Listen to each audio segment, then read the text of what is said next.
Muy buenas noches a todos.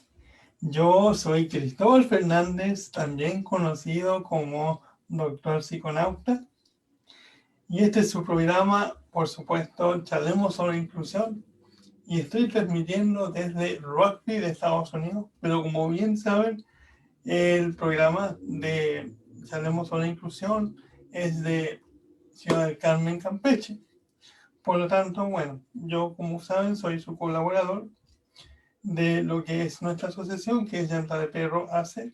Y para nosotros es muy importante los contenidos accesibles y en la interpretación de lengua de señas. Por supuesto, tenemos a nuestro excelentísimo y estimado amigo Julio César Nieto Reyes desde la Ciudad de México.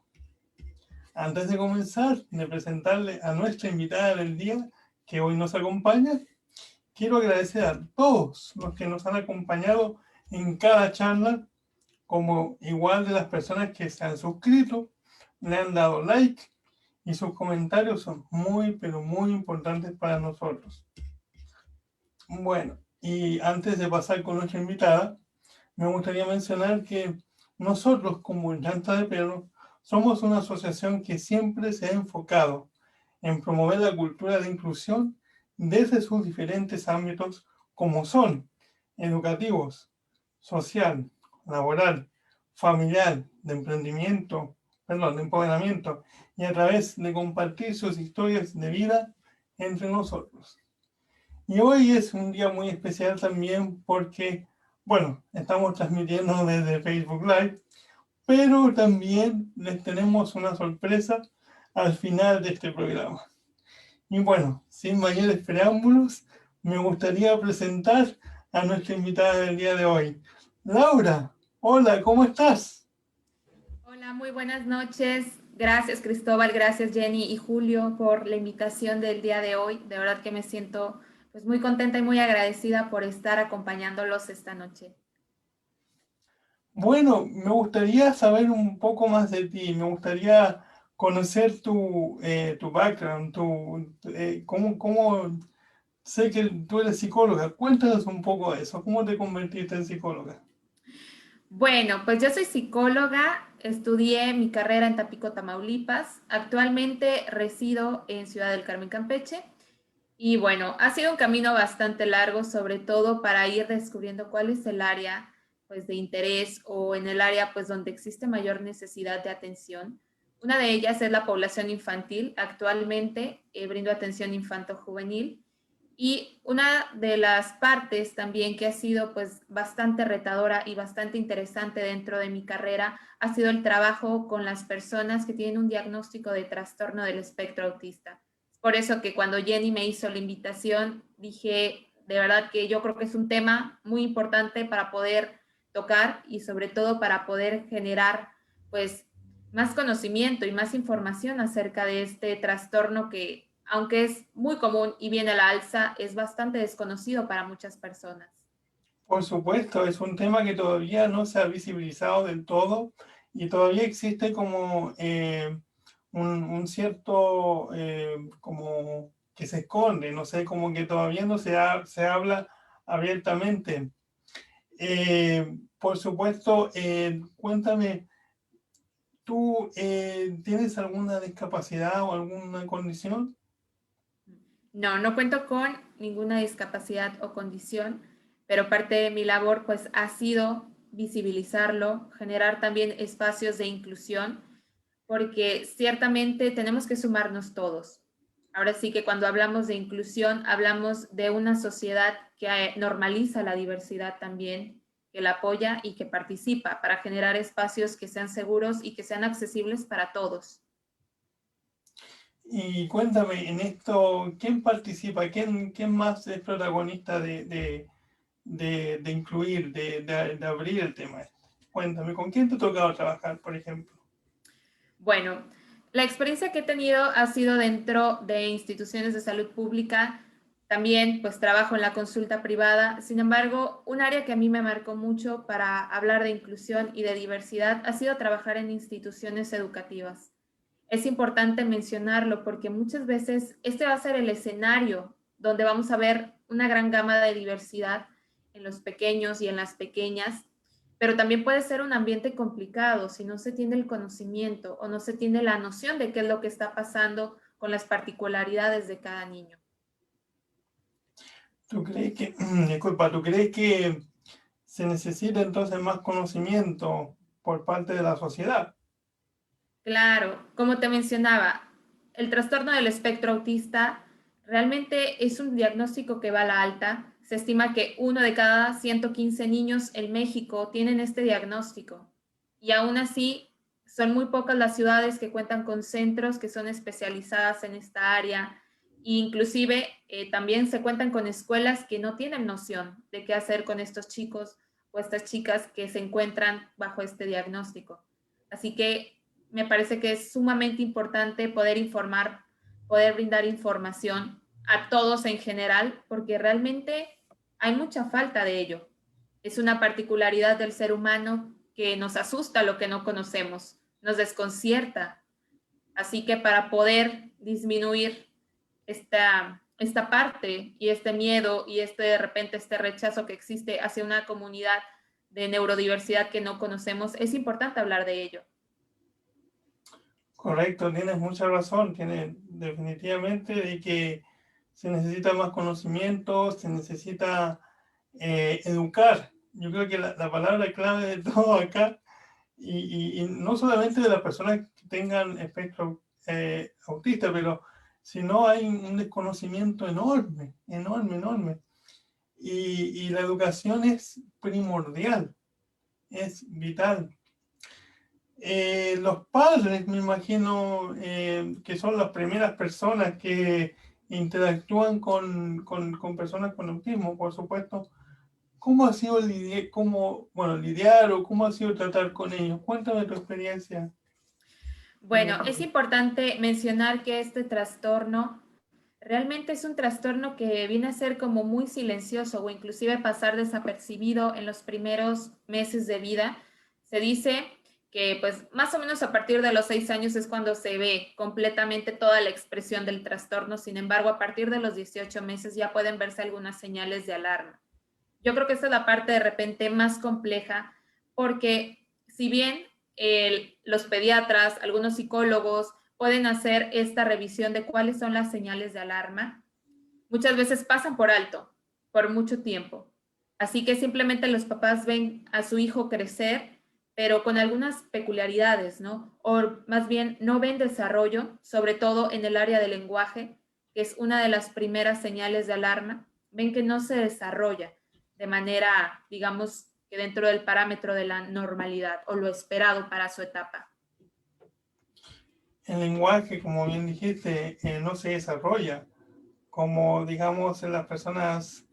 Bueno, en psicología tenemos el término neurotípico, que son Claro. personas que, digamos, que son convencionales, ¿no? Que no tienen una condición o un trastorno. Pero esa sería una señal. Digamos que la primera señal sería el lenguaje. Ujú. Exacto. Y a veces se puede confundir lenguaje e intención comunicativa, porque también en ocasiones son niños que pasan por la sospecha de que no escuchan, porque no responden a su nombre, parecieran no tener interés en comunicar cosas, en mostrar cosas. Hay peculiaridades también en el tipo de juego que tienen, juegos repetitivos o inclusive fijaciones hacia objetos que pues parecieran no entenderse, ¿no? ¿Por qué tienen esa fijación hacia ellos? O un estilo o patrón bastante particular para jugar. Así que todas estas señales en ocasiones pasan desapercibidas porque no se tiene la información de que esto pudiera ser una señal de alarma o que esto pudiera ser un indicador de que existe la posibilidad de un trastorno. Y para los padres debe ser algo, al principio, duro o difícil, mejor dicho, de aceptar esa realidad en un principio. Claro, y yo voy a comentar algo bien importante. Muchas veces encima de la dificultad o del proceso de duelo que conlleva la aceptación de un diagnóstico, muchas familias tienen que pasar por esta parte donde tienen una familia o un grupo de amigos o personas cercanas que en lugar de mostrar apoyo generan más culpa. Es que seguro fue por esto que hiciste, es que seguro fue por lo otro, es que mira, solamente es mal educado o es mal criado. La realidad es que no, es que hay un cerebro en desarrollo que se está desarrollando de una manera distinta a la nuestra. Y es muy difícil en ocasiones poder explicarle eso a todas las personas que hay alrededor cuando no se tiene esa apertura de, lejos de enjuiciar a los padres, apoyarlos. Claro, viene la recriminación, vienen las culpas, como tú misma decías, ¿qué fue lo que hice? O tú hiciste esto, no estaba bien. Claro, y en vez de mostrar un apoyo, sino se vuelve, bueno, un obstáculo. Y es clave porque se necesita apoyar a estos niños en una edad bien temprana y a veces con estos cuestionamientos que surgen, como que se ve más impedido. Ujú. Exacto.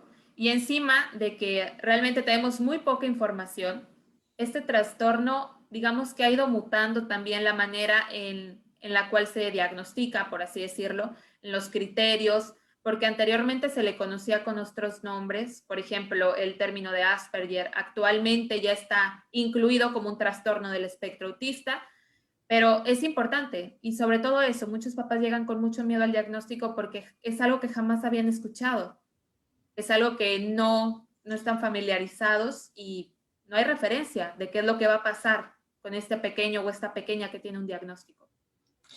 Y digamos que tampoco los medios de comunicación o la televisión en general tampoco ayuda mucho cuando muestran ciertos ejemplos estereotipados de lo que es una persona con autismo.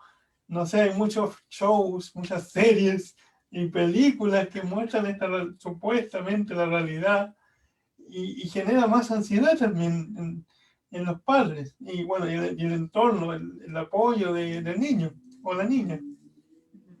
Exacto, y es de verdad de las principales preocupaciones de los padres. Hay quien llega, por ejemplo, con sospecha de un diagnóstico y antes de preguntar cómo van a ser las pautas del proceso, la primera pregunta es, ¿mi hijo se va a poder casar?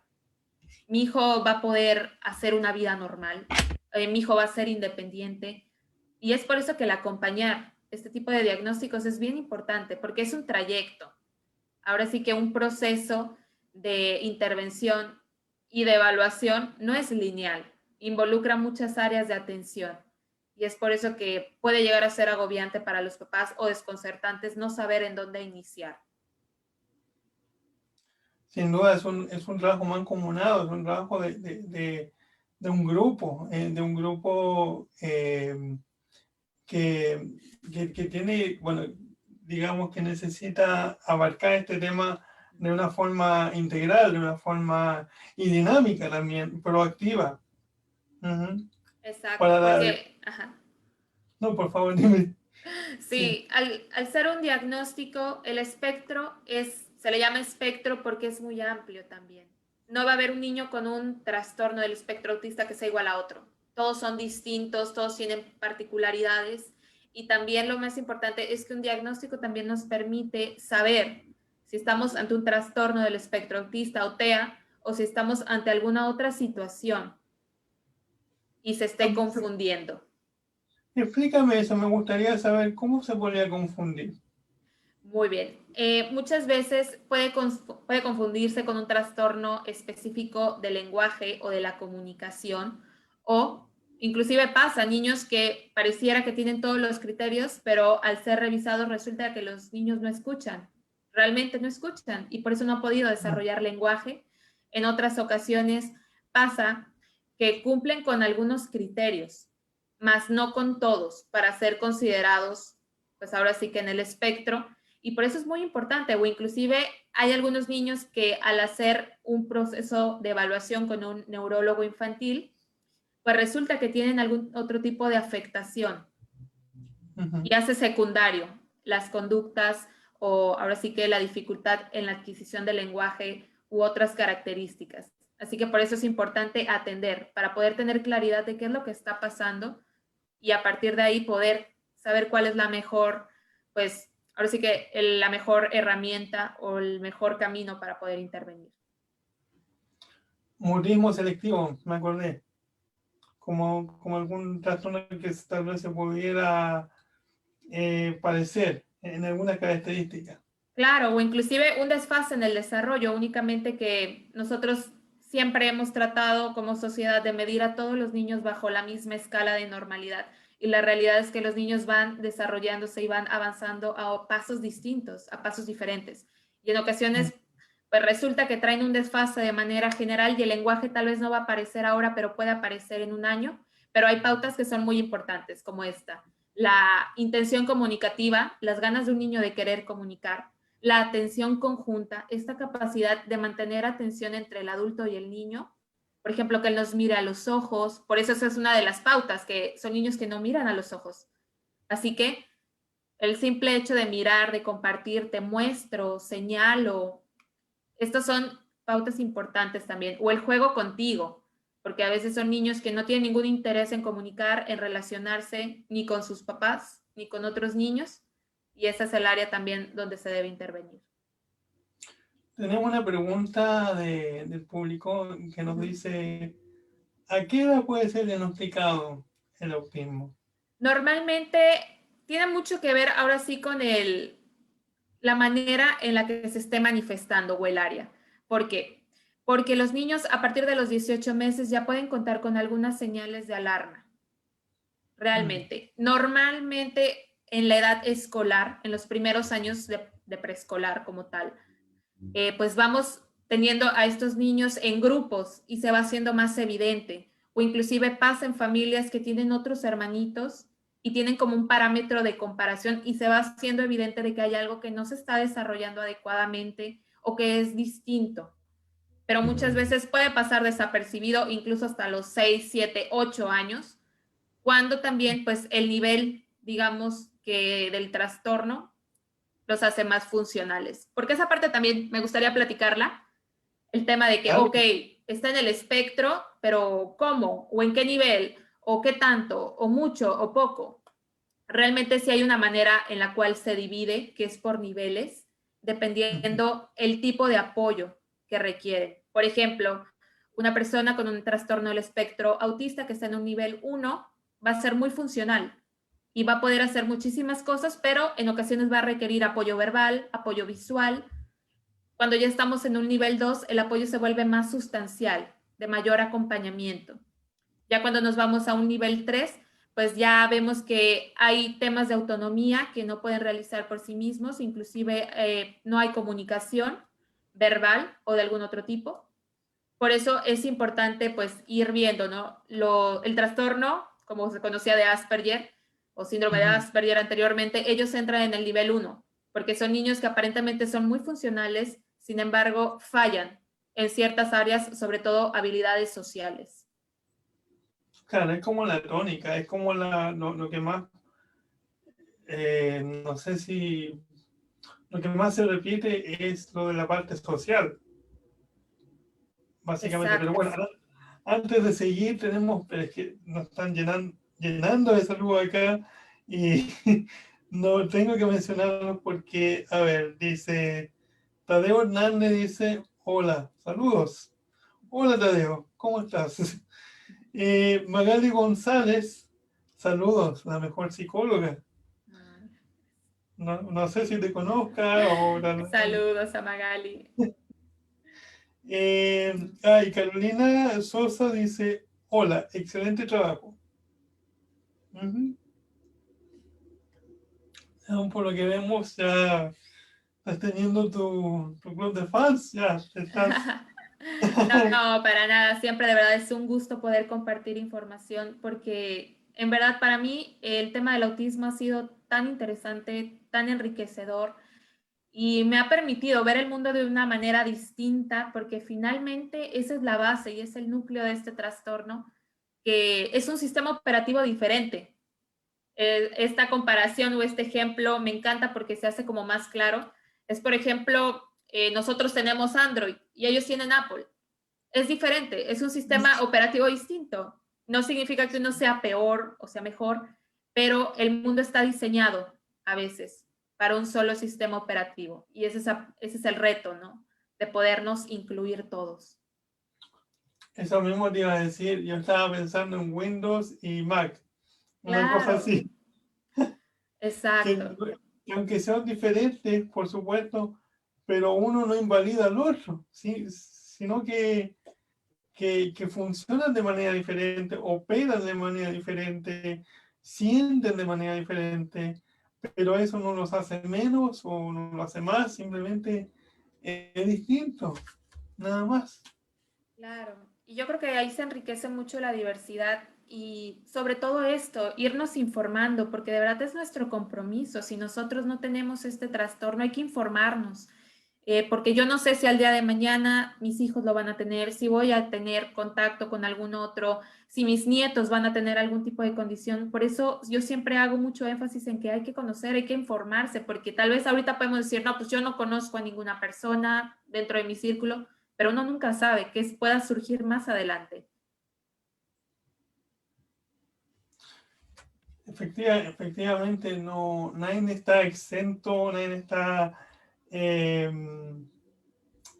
no sé cómo decirlo, pero nadie está, claro, nadie está exento a que no pase, pero si Claro, pasa, si ocurre, bueno, hay que tener las herramientas, hay que tener la educación para saber cómo afrontar esta situación en particular. claro. De verdad, a mí me encantaría que este tipo de temas se fueran conociendo, no hasta que somos adultos, porque de verdad, ¿qué pasa? Uno, porque está metido en la psicología, tú también, Cristóbal, por ahí tienes este conocimiento. Sin embargo, pasa que hay una población entera que no sabe acerca de esto. Y llega un momento de su vida donde tiene contacto con una persona con este trastorno y no sabe qué hacer, no sabe cómo hablarle, no sabe cómo reaccionar, no sabe lo que es para empezar. Y esta es la parte lastimosa, porque debería de ser algo que desde pequeños ya nos inculcaran.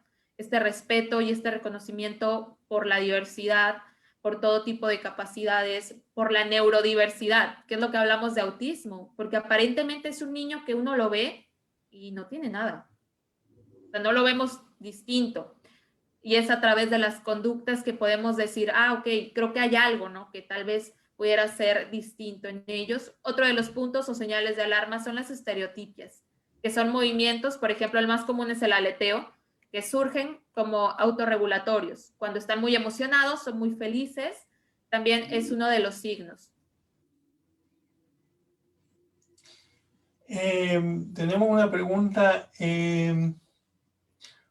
¿Cómo podemos hacer para que llegue esta información a la sociedad y principalmente a la familia? En Esto, otras palabras, ¿cómo lo hacemos más accesible o más, no sé, no tan técnico quizás, más claro, y perenne?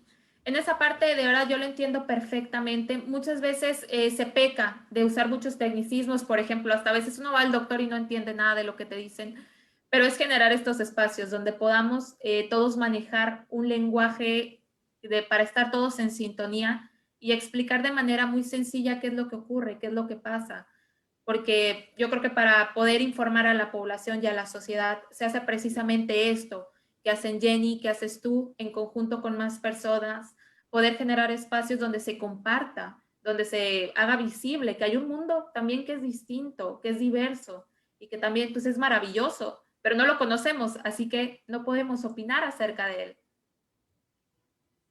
Sin embargo, Eh, actualmente ya hay más recursos. Si ustedes en Internet ponen criterios para el diagnóstico de autismo, qué es el autismo, va a salir información de verdad que para llegar a comprender mucho más, o inclusive videos en YouTube. Solamente es ir buscando, revisando fuentes confiables, porque toda la información ya está ahí también.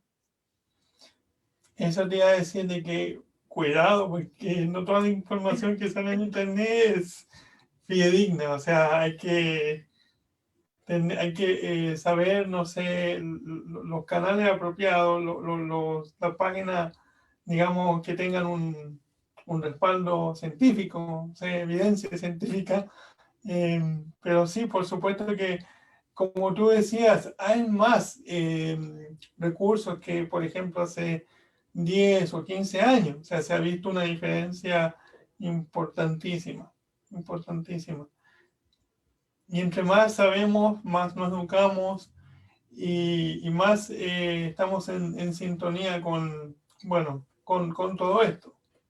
Claro, y a veces más que información nos hace falta, ahora sí que kilos y kilos de empatía y de una mirada compasiva hacia los demás, porque en Sí. verdad no se imaginan lo duro que es para una familia o para una mamá ver a su hijo avanzando en tantas cosas, por ejemplo, en la escuela, ir a la par académicamente, pero también pues darse cuenta que su hijo está solo o que es un niño que pues no juega con otros, que lo hace en un lado. Y yo creo que este es el verdadero reto. Yo tengo, ahora sí que dentro del diplomado que yo tomé, tuve una gran maestra que fue Alejandra Chuchinsky, que ella siempre nos dijo, no pierdan el foco, no pierdan el objetivo que es que ellos tengan una vida social rica, que tengan amigos, que salgan, que hagan cosas y no se detengan. Pero necesitamos en los primeros años de vida el apoyo de las familias. Así que siempre ser esa mamá o ese papá o ese grupo que invita a otros, que los incluye.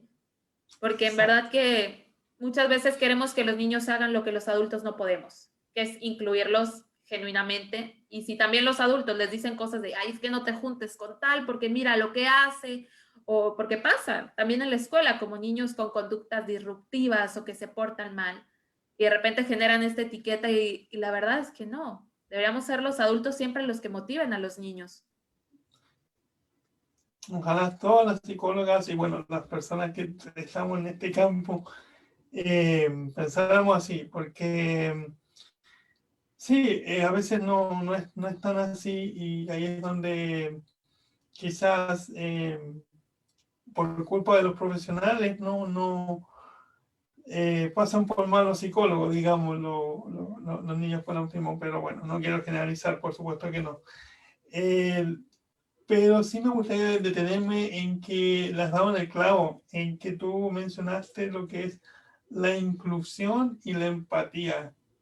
Esas dos palabras tan importantes que son necesarias para que el niño crezca en un entorno donde lo apoyan, donde saben que él o ella se va a sentir cómodo y por lo menos para mí como psicólogo también eso es clave, la empatía es clave, la inclusión es clave y sobre todo también las expectativas, porque bueno, los padres, y creo que más o menos lo mencionaste también por ahí, de que los padres esperan de que el hijo que se case, o que haga esto o haga lo otro, y no, o sea, ahí es donde viene también la educación y viene bajar un poco esa expectativa, yo creo también. Claro, sobre todo porque irnos muy al futuro genera ansiedad, genera preocupación. Así Ujú. que en estos casos es un día a la vez, vamos trabajando un día a la vez. No solamente centrar la atención en lo que no logra, porque a veces también ocurre esto que se pierde el foco, donde estoy tan centrado, por ejemplo, en que no hay lenguaje, que no me doy cuenta que ya es autónomo, no me doy cuenta que logra tal vez hacer más conductas o más habilidades que eran difíciles para ellos. Así que es este punto, concebirlo como un todo, así como todos los niños. No podemos decir que un niño es su calificación para nada. O sea, un niño es un conjunto de muchas cosas. Yo diría que es más como una barra de pastel, ¿no? Así, una gráfica de pastel, de esas que va ampliándose. Más que Ujú. una gráfica, ¿no? Que sube, que baja, estás abajo, estás arriba, ¿no? La verdad es irnos mirando de otra manera. Y así como podemos pensar que estos chicos son particulares, todos somos particulares, todos tenemos características que nos hacen diferentes, también hasta podríamos decir extraños, pero es ir quitando esa palabra de que alguien es extraño. O sea, es alguien, pues, es diverso, Las tiene etiquetas, particularidades, la- exactamente. las etiquetas, claro, que es muy común en nuestra sociedad, lamentablemente, no solamente con personas con una condición, sino en general, siempre se nos cataloga o se les etiqueta clasificándolos dentro de un espectro o de una, no sé cómo decir, pero eso, y Sí, no como en un debería ser estándar. Ah, un exacto. estándar, exacto. Mira, sabes que Leslie Arellano dice, hola, buenas noches. Quisiera saber si el trastorno de, sí, el TDA TDAH, de, entra en síntomas de alarma. Entra en síntomas de alarma. El TDAH, bueno, ahí también hablamos de neurodiversidad, de un cerebro que se está desarrollando de manera distinta.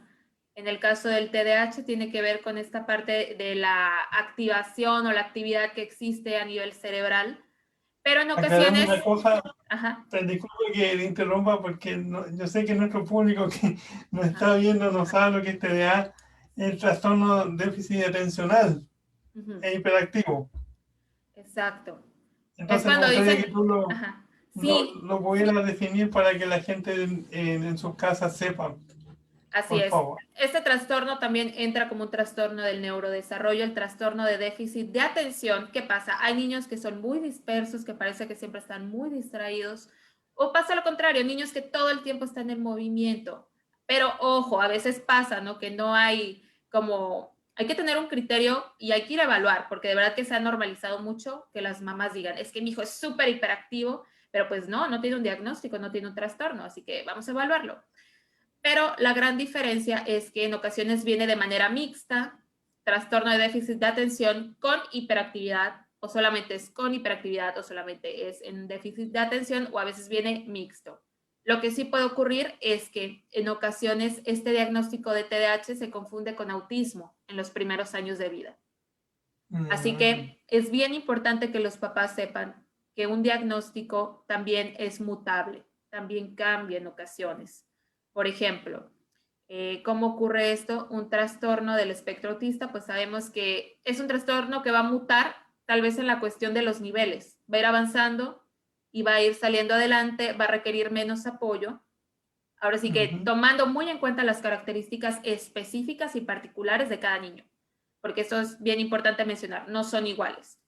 Así que sí es muy importante tomarlo en cuenta. He escuchado también casos de algunos niños que son diagnosticados con trastorno del espectro autista. Más adelante les dicen, ¿sabes que no? Fue un TDAH. Por eso es bien importante ir de la mano con varios especialistas. Por Eso, eso, tío. Mm. prioritario. El diagnóstico es clave porque, bueno, por lo mismo, porque se puede malinterpretar o se puede confundir. Entonces, sí, ahí hay un trabajo bien serio ahí que hay que tomar en cuenta a la hora de diagnosticar. No es Exacto, sencillo, pero sí.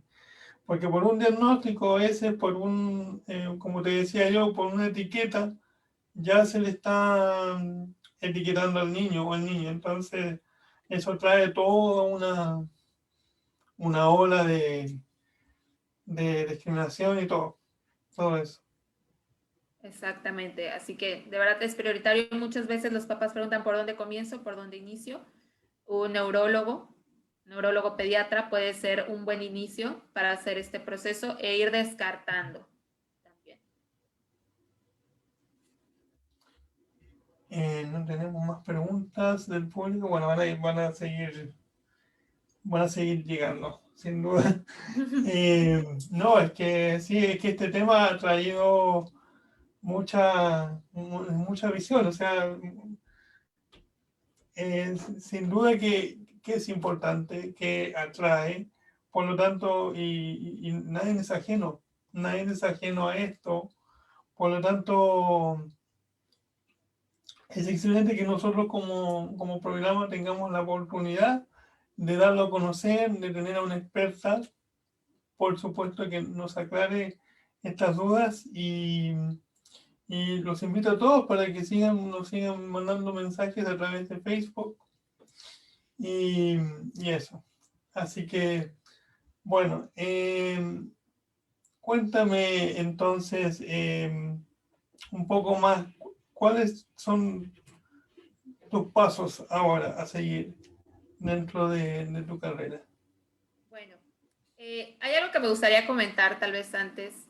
Cuando comentaste acerca de Por los supuesto. estereotipos del trastorno de TEA, de verdad que son muy Mm, claros. A veces pensamos en niños que no hablan, que están aislados, que tienen estereotipias o movimientos, pero la realidad es que hay muchas personas que en edad adulta han sido diagnosticadas. ¿Por qué?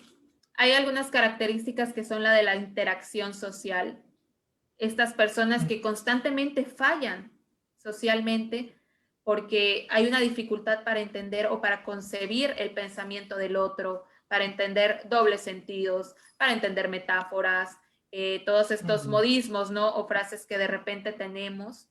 Esta dificultad también que, digamos que hace muy obvio que hay dificultades en las habilidades sociales, también son una característica. Y las neuronas espejos también, si no me equivoco, creo. Exacto.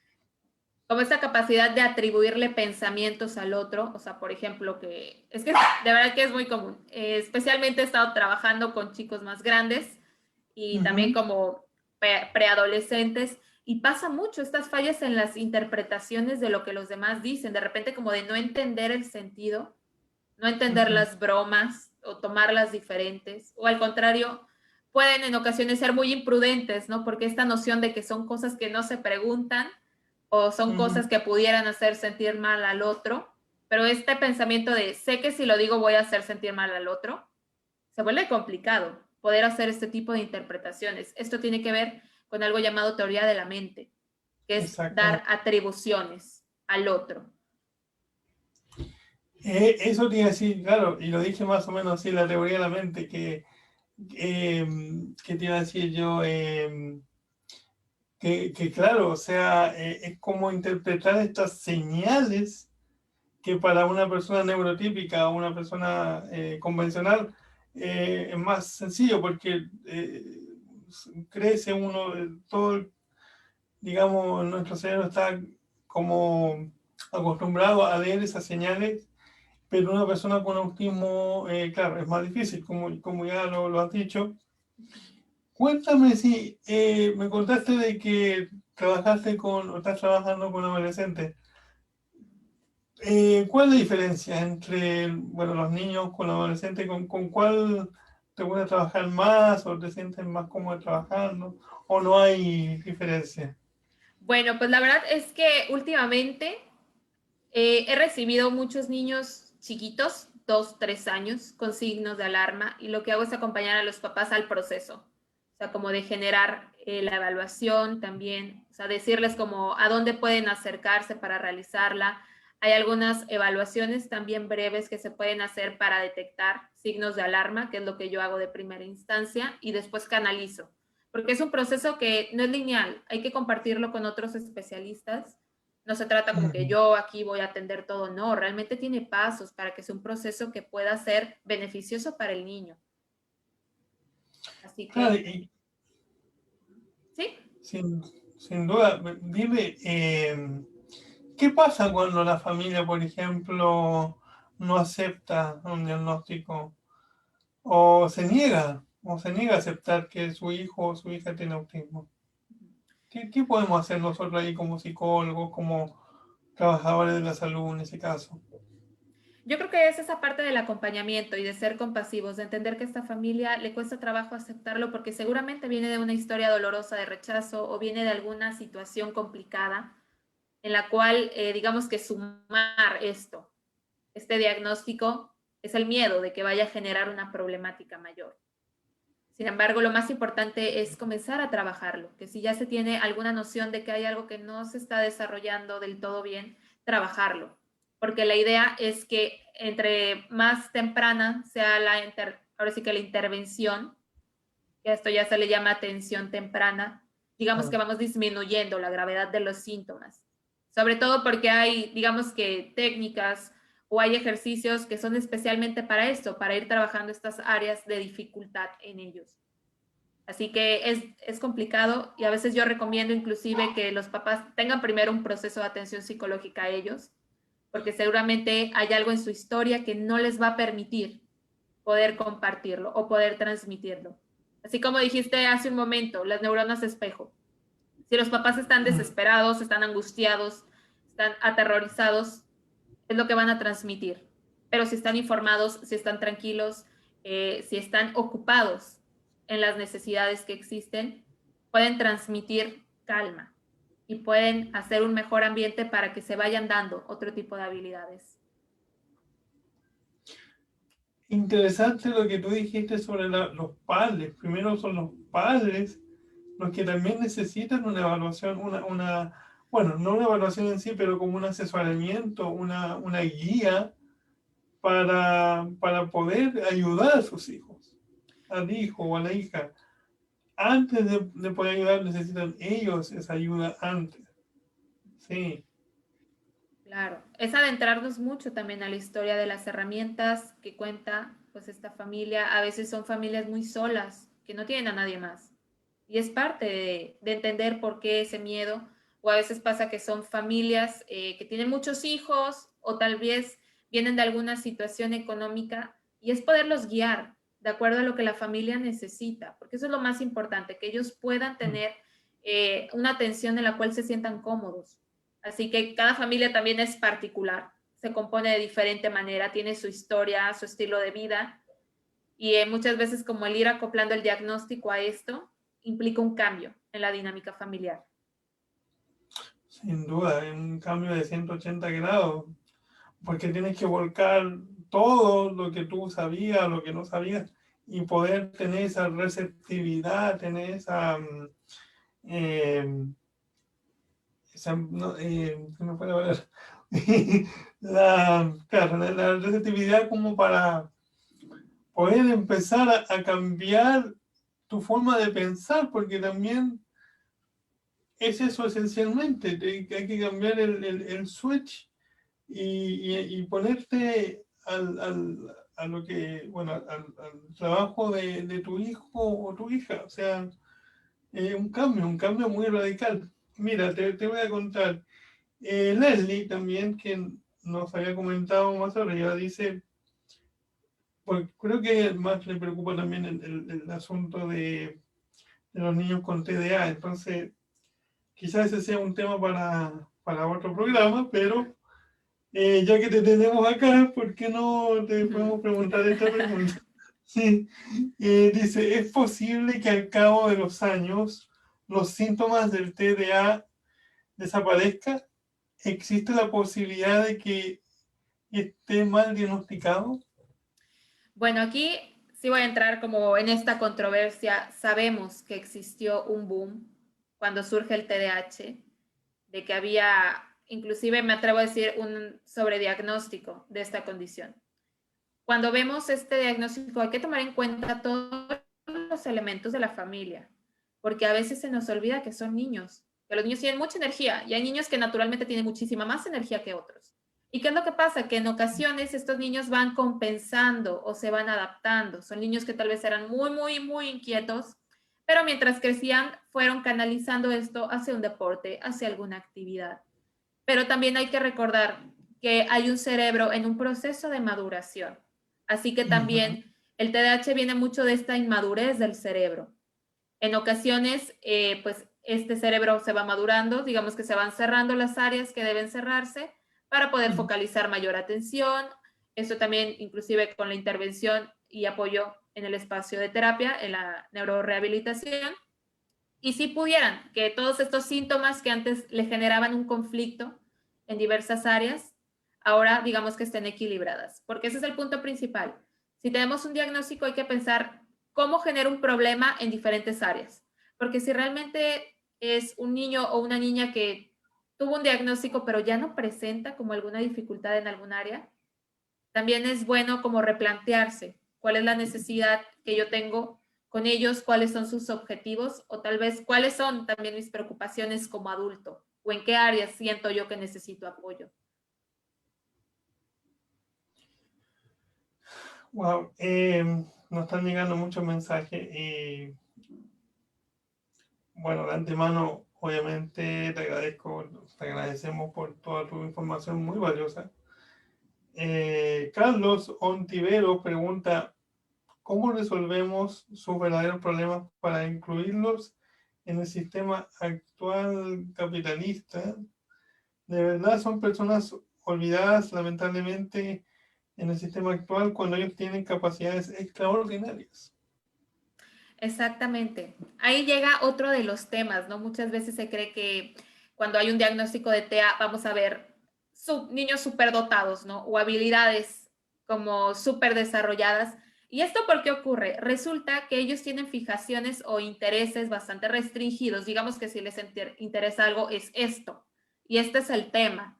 Y me involucro y lo estudio y lo desmenuzo hasta que no puedo más. Y obviamente se vuelven expertos en temas. Es por eso que la inflexibilidad es una característica y los intereses fijos o restringidos. Pero ¿qué podemos hacer? Realmente aquí entra mucho en hacerlo un tema para poner sobre la mesa, empezar a platicar con nuestra familia, con nuestros amigos. Saben que escuché algo que se llama trastorno del espectro autista, dicen que tiene estas características, conocen a alguien que sea así, conocen a alguien que le cueste mucho trabajo tener amigos, o a los niños más chiquitos, ellos te pueden decir perfectamente, yo tengo un amiguito que se llama tal y no habla mamá.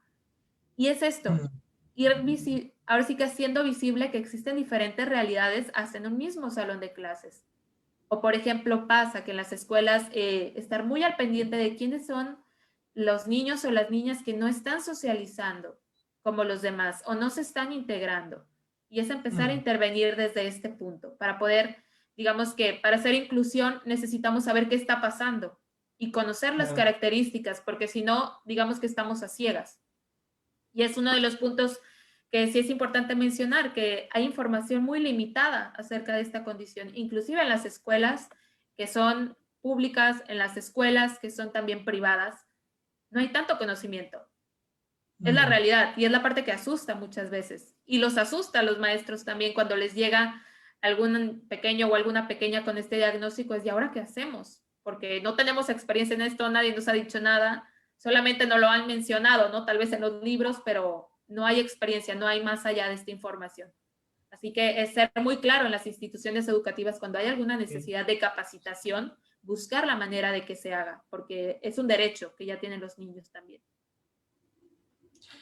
Y claro, de hecho, en nuestra sociedad, en la mayoría de las sociedades existe esa competitividad, entonces, que empieza de muy temprana edad, empieza en el nivel educativo, en las escuelas, y si hay un niño o una niña con, bueno, con TDA o con el espectro autista, obviamente que va a ser mucho más difícil poder adaptarse a ese sistema, que ya de por sí para una persona neurotípica convencional, de por sí es difícil, también es difícil para otra persona que tiene alguna condición.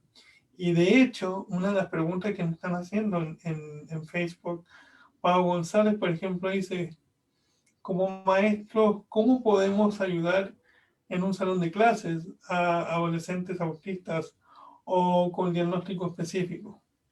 Una Que también va por ahí. de las pautas que es importante, normalmente estos adolescentes tienen un terapeuta con quien trabajan o están en un centro con quien trabajan de manera, ahora sí que más específica. La primera parte es conectar con esta parte, investigar con la familia, trabaja con algún psicólogo, trabaja en algún centro, recibe atención en algún lugar, porque es ir haciendo estos conectes. Dentro del proceso que yo he llevado, yo me comunico con maestros, con maestras, con escuela, con dirección, para que se sepa que hay un trabajo que es multidisciplinario. Esto es importante de mencionar porque yo entiendo perfectamente que los maestros tienen retos que uno no entiende a comprender, de verdad que son a veces muchos niños, muchas necesidades, muchos libros que llenar, muchos objetivos. Y pasa que realmente no sabemos qué hacer en ese momento porque no hay el tiempo, no hay la información, pero es ir acercándonos. O por ejemplo con los padres, si ya tenemos un diagnóstico, se hacen también recomendaciones para el contexto escolar. En muchos casos tienen que ver con la manera en la cual se estructura el ambiente de estos adolescentes. Por ejemplo, con este trastorno vamos a ver una necesidad de estructura muy grande, porque hay mucha inflexibilidad, así que si tú les das un horario, una rutina predecible, si les vas marcando pautas inclusive visuales, que son los famosos pictogramas, haces un ambiente más predecible para ellos y a los cuales sientan más tranquilidad.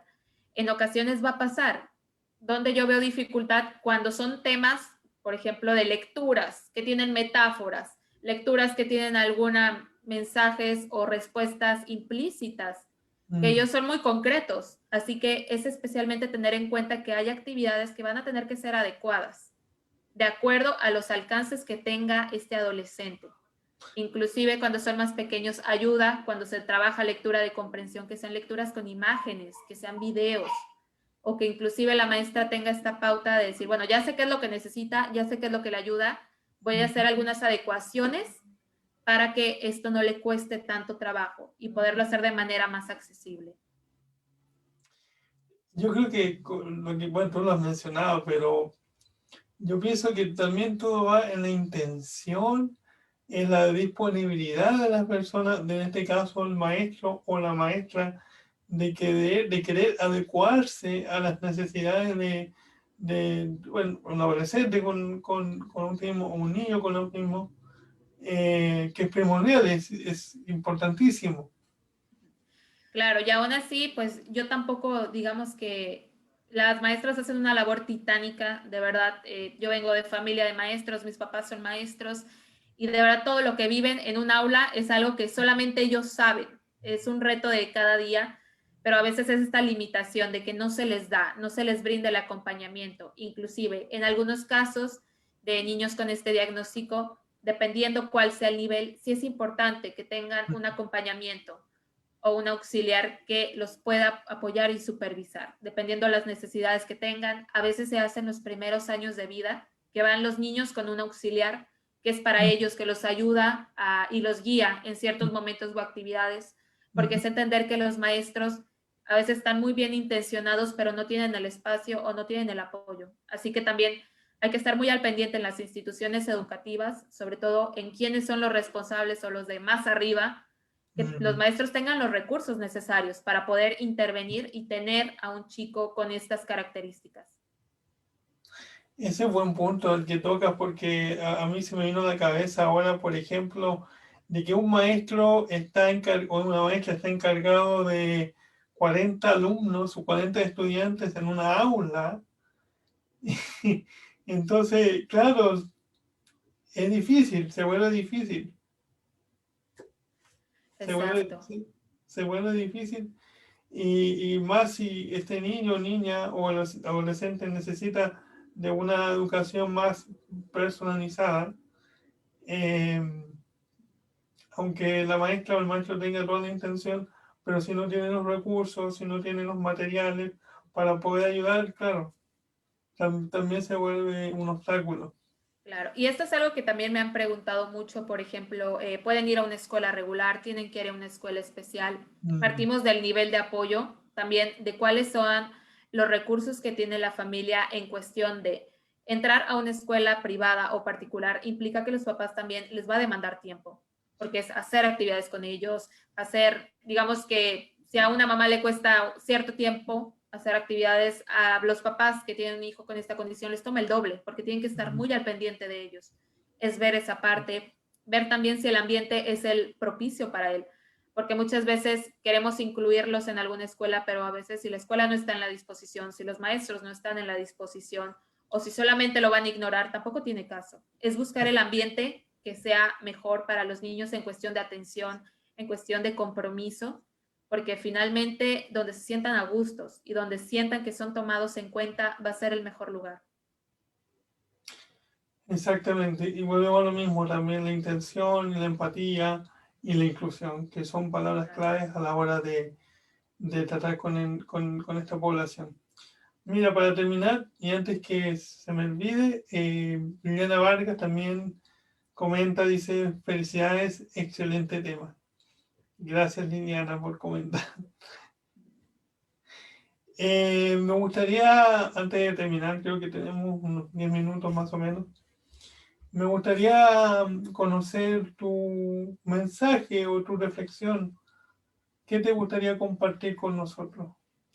Bueno, yo de verdad que quisiera invitarlos a todos a abrirnos, a conocer más acerca del tema de la diversidad de manera general, ver que hay un mundo que es distinto para cada quien, hay una realidad que es distinta para cada uno y nos toca de verdad estarlo conociendo, acercarnos a ellos, buscar la oportunidad de conocer el mensaje de personas que viven día a día con alguna condición, con alguna enfermedad, con algún tipo de discapacidad o que viven alguna realidad ajena a nosotros, es nuestro compromiso también informarnos para poder entender su mundo.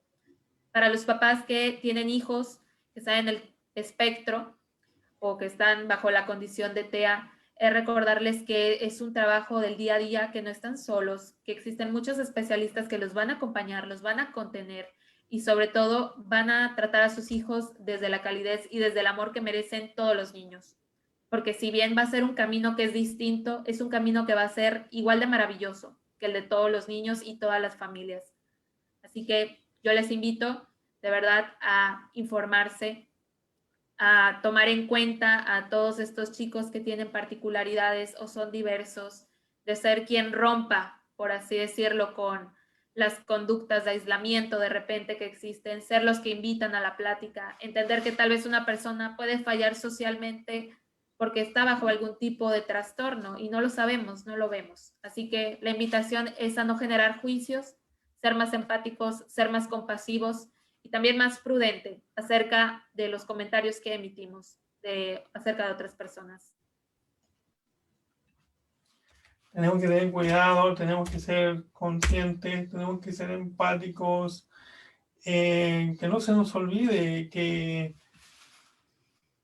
son seres humanos, son Claro. personas que también necesitan nuestro respeto. Eso se me olvidó mencionar también.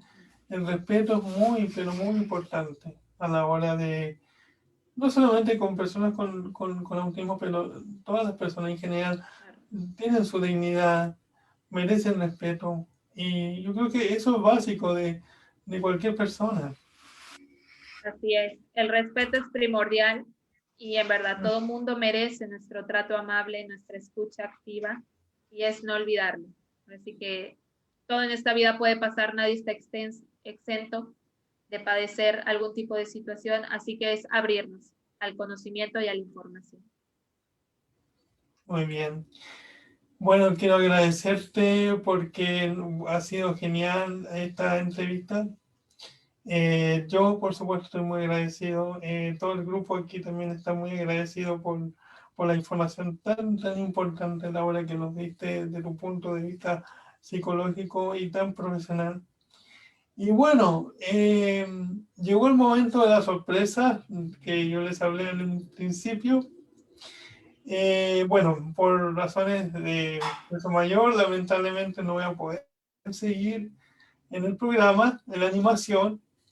Sin embargo, le vamos a hacer el puesto, digamos, en la animación a un gran comunicador, a un gran amigo de nuestro grupo, de nuestra asociación de Llanta de Perro AC. Así que antes de despedir el programa del día de hoy, me gustaría pasarle el micrófono a nuestro querido amigo Ismael García. Ismael, bueno, hola, acá estamos. ¿Quieres Hola, decir hola, ¿qué algunas tal? palabras? Buenas noches. Bueno, como les comentaba, yo lamentablemente voy a dejar el programa. No quiero, pero tengo que hacerlo, pero yo sé que va a quedar en las mejores manos. Va a ser una excelente conducción. ¿Qué nos cuentas? ¿Qué te parece, Ismael? Pues yo, la verdad, muy contento y agradecido sobre todo por esta oportunidad. Agradecido a Llanta de Perro por esta oportunidad y bueno, pues dar lo mejor, ¿no? Sin duda vas a hacerlo, pero es extraordinario. No nos conocemos personalmente, pero hemos tenido la oportunidad de interactuar y no me cabe duda que lo vas a hacer excelente. Y nada, darte buenas vibras, darte todo lo mejor para que empieces con el pie derecho la próxima semana. Perdón, a ver si me puedes repetir, por favor, no escuché. No, que te deseo todo lo mejor, que estoy seguro que vas a empezar con el pie derecho la próxima semana. Eso te decía. Pues, muchísimas gracias, esperemos que sí. Primeramente Dios, pues vamos a estar el próximo jueves, ¿no? Y bueno, pues ahí vamos a estar. Mira, sabes que antes de terminar me llegó un mensaje que no quiero pasar por alto. ¿Puedes contestar, Laura? Dice Nutri Hanna Carrillo, ¿podrías recomendarnos a nosotros los padres de familia alguna lectura o material audiovisual para poder entender más el contexto de las personas que presentan autismo y poder contribuir a sus derechos? Esa es una buena pregunta, de hecho. Muy Sí, buena. la verdad que es bien importante eso que mencionas, Cristóbal. Así como te comentaba anteriormente, si nosotros nos vamos directamente a las búsquedas de Google, tal vez vamos a encontrar muchísimas cosas. Sin embargo, es importante mencionar que hay fuentes de información que son más certeras, como acercarnos a la Organización Mundial de la Salud, inclusive acercarnos a centros que son a nivel nacional. Por ejemplo, Teletón tiene un centro de autismo donde en su página brinda información y brinda videos explicativos acerca de todo este tema. Así que, de verdad, inclusive si alguien tiene alguna duda, si quiere material, yo tengo muchísimo que se los puedo compartir sin ningún problema. De verdad, hay guías, hay algunos, ahora sí que materiales muy completos que se usan para compartir con padres o con otras personas para tener mayor claridad de esta condición. Así que con todo gusto. A lo que me lleva la siguiente pregunta, tus redes sociales. Debes tener redes sociales para que los padres te puedan contactar. Cuéntanos. Bueno, pues yo soy la psicóloga Laura Malerva, estoy en Facebook así como psicóloga Laura Malerva y trabajo en el Centro Psicológico Integral STEP, el cual pueden encontrarlo así en Facebook o en Instagram como CPI STEP. De esta manera pueden contactarme directamente también y compartimos mucha información acerca de temas de psicología, atención temprana y crianza respetuosa. Así que por ahí también pueden acompañarnos. Muy bien, muchas gracias. Sin duda los padres te van a, bueno, te van a escribir inmediatamente después que termine esta transmisión. Pero antes de despedirme, por supuesto, me gustaría agradecerles a todos por haber visto el programa de hoy, por haberme seguido en esta semana que estuve con ustedes. Sin duda que el programa Charlemos sobre la Inclusión va a quedar en muy buenas manos con nuestro amigo Ismael. Y también, por supuesto, me gustaría agradecerles a todos los que siempre nos han seguido, los que le han dado like a la página, los que han visto las transmisiones también a través de YouTube y hoy, por supuesto, a través de Facebook. Y también me gustaría agradecer nuevamente a nuestro querido amigo y estimado colaborador, nuestro licenciado Julio César Nieto Reyes, que se encuentra en la Ciudad de México, por supuesto con su colaboración de lengua de señas. Así que yo creo que ya eso sería por esta noche. Le vamos a dar la bienvenida a nuestro querido amigo Ismael, que lo va a hacer excelente la próxima semana. Y le vamos a estar echando porras desde acá de Estados Unidos, por supuesto. Así que gracias a todos por vernos esta noche. Será hasta una próxima oportunidad. Cristóbal, Ismael, Jenny, Julio, de verdad sin reconocer la labor que ustedes hacen por visibilizar todas las realidades que existen, de verdad lo que hacen es increíble. Me siento muy agradecida por estar con ustedes el día de hoy, de verdad. Muy bien, y entonces, bueno, yo soy Cristóbal Fernández, o también conocido como nuestro psiconauta, ya saben mis redes, por supuesto, y será hasta la próxima. Un abrazo y hasta siempre.